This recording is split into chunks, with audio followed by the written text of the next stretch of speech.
Welcome back to Copper Star Precision, the channel dedicated to getting you more points at your competitive shooting matches. Today we're continuing on with the 2023 July NRL22 Course of Fire.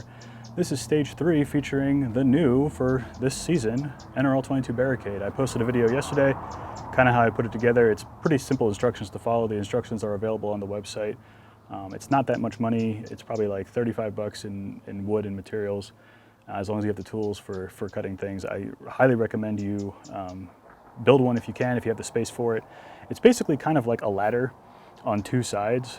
There's a lot of creative things that can happen with this. This next stage, stage 3 in the booklet, is a pretty good introduction to this prop, and it's relatively straightforward, but we're still going to go over it. So stage 3 is called the Boston Flea Party, and the stage description is as follows. On the start signal, take a position on the prop and engage the targets with 2 shots each, large then small, from the following positions: seated, which means your butt on the ground, standing, and then kneeling. I'll put the target sizes down here like I always do. It's a 1.5 and a 2.5 on 75 yard, or if you're using option 2, it's a 3 and 5 inch at 113 yards. So it's only basically one distance of targets. There's 2 targets, but one distance. So have your dope set, have your parallax set before you get to the stage.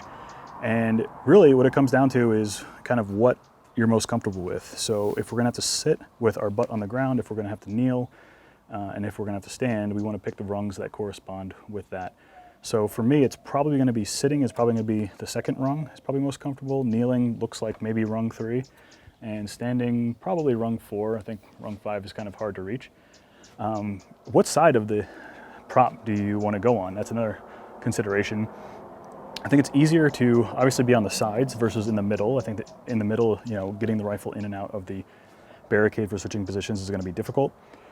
For me, as a right-handed shooter, I think it makes more sense to shoot off the right side of the barricade versus the left side of the barricade. Now, it kind of depends like what angle the targets are at, but the idea here is we'll probably just use a single bag, maybe a pump pillow too. But the idea is that when we start the stage, standing all gear in hand, we're gonna go bag, rifle. We're gonna sit down, and then it's gonna be rifle, bag, and everything is kind of arcing this way. So then we're gonna find our second one like this, and then rifle, bag, bag, rifle, right? Everything kind of flows because I'm basically controlling the rifle with my right hand because I'm a right-handed shooter. And essentially, it's easier to go on the right side of things. If I was a left-handed shooter and I tried to use the right side, I'd be doing this sort of like crisscross, like trying to throw the bag down, and then I have my rifle like this, and I might flag the rest of the line. So to me, it makes more sense, if you're right-handed or left-handed, whatever hand dominant you are, be on that side of the prop. Otherwise, you're doing this with your hands, trying to crisscross, mess everything up. You might flag somebody, get disqualified. So safety first. So it is a 12-round stage. So if you do have 10-round mags, you need to incorporate a mag change. Think about where you want to do that. Remember, I always advocate not waiting until you run out of ammo to change the magazine. And because it's kind of 4 shots, 4 shots, 4 shots, I would decide to do my mag change after the 8th shot so I can start that last string of 4 without having to do a mag change in between and messing me up, because the targets are in the same spot. So if I'm 2 shots into the last string, which is my 10th round, and then I have to fumble and change the mag, all of a sudden I'm off target, versus if I start at the beginning of that string, I'm on target and I have all the ammunition I need to engage those 4 targets, so I don't have to lose a target, reacquire the target. So the fewer times you have to reacquire the target, the better. So don't switch mags mid-string. Try and do it after the 8th shot is your mag change, if you need to do one. So that being said, seated position, like I said, we're gonna come in, bag on here, probably the second rung, not sure. That's why I do these in ahead of time, to make sure that this would work. It looks like it will.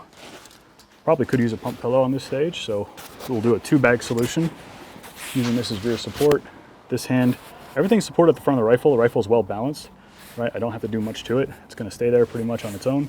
So I can use this, manipulate this bag like so, find the targets. We're gonna go 2 large, 2 small, so 4 shots here.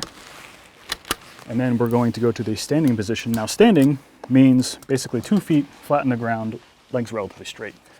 So for me, I probably could go up here, but I think it's going to be a little easier to do this. And just like the ladder stage before, you know, using legs apart like this, flying the target, engage 4 times there. Here's where I would do the mag change. And remember here, it's keeping the legs straight, torso square to the target, using the left hand to support, or your non-dominant hand to support the rifle, basically like this, using sort of index point on the frame or chassis or anything like that, or the stock, and then grabbing the bag, keeping all this together.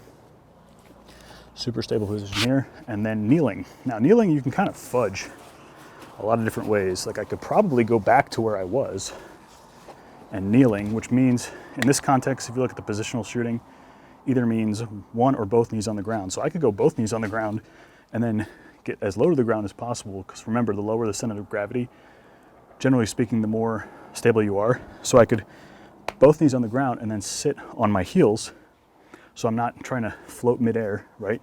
Again, I'm not trying to use muscular support, I'm trying to use skeletal support. So if I can ground myself by sitting on my heels like this and just making my knees wider or lower to raise or lower how high I am, come into the rifle like this, I think this is actually what I'm going to do here.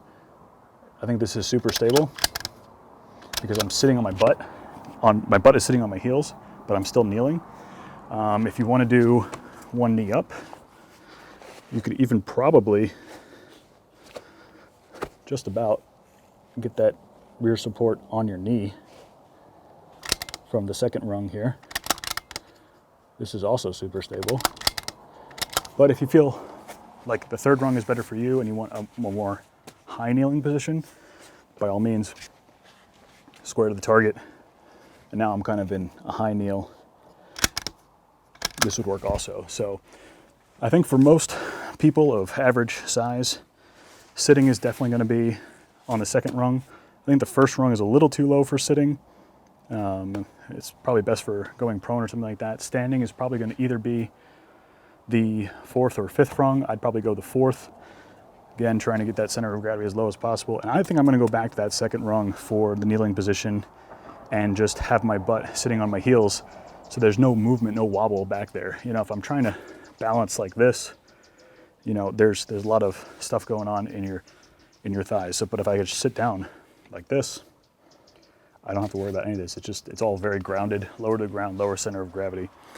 Don't forget to incorporate a mag change, preferably after the 8th shot, so you can have that last string of fire be 4 in a row without losing the target. And those are basically the tips and tricks I have at this stage. I think you can get away with a bag, maybe a pump pillow for the seated position would help with rear support. But other than that, pretty straightforward stage. Nice, kind of simple introduction to the new NRL22 barricade. So hope you enjoyed. If you did, leave a comment down below. Don't forget to like the video, subscribe to this channel.